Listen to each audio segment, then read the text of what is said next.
Their hands are shaking. I can't hold still. Their brain is just freaking out. It's what some might call a caffeine rush, followed by a crash. One can alone is too much, especially for an adolescent.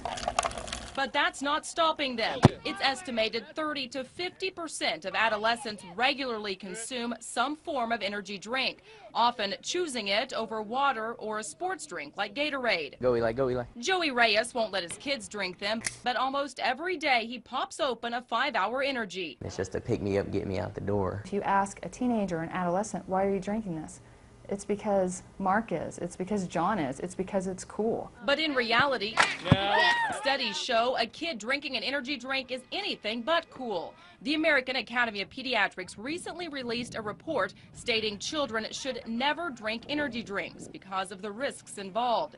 Sports dietitian Sloan Taylor says the effect to children can be detrimental. There are some studies related to looking at death from caffeine intoxication.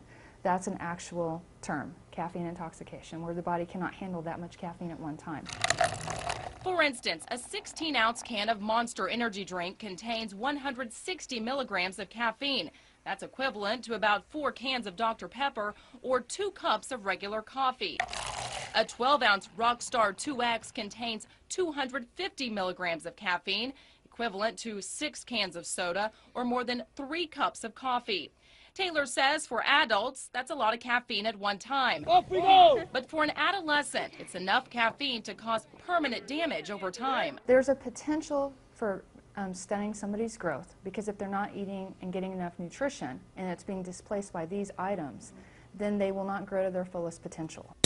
And because energy drinks are classified as a dietary supplement, they are not regulated by the FDA. Go to any convenience store and you'll find dozens of different brands of energy drinks readily available to anyone of any age. Some states have tried to pass legislation to restrict the sale of energy drinks to minors, but were unsuccessful. Oklahoma has never looked into it. But that's not stopping some businesses from adding their own restrictions. Anybody under 15 cannot buy energy drinks without their parents. Soccer City General Manager Kerry Schubert knew by adding the age restriction he would lose business, but he says it's worth it. Kids think that they drink these energy drinks, they're going to play better or run faster or last longer, and that's not the case. You want energy, but you have to control and channel the energy. In fact, Steve Freebus, head athletic trainer for Bixby Schools, says it's the exact opposite. Typically, these kids are coming to us early on, first quarter, within the first hour of their practice and going, I don't feel well. Knowing they cannot restrict kids from drinking them, schools like Bixby are turning to what they know best. I think education is the best key to this, letting people know what's going on, what are the dangers. Giving children and parents a clearer picture of exactly what energy drinks can do to the body. Unfortunately, what their expectations are and what the realities are vastly different. Dina Silk, 2 News works for you.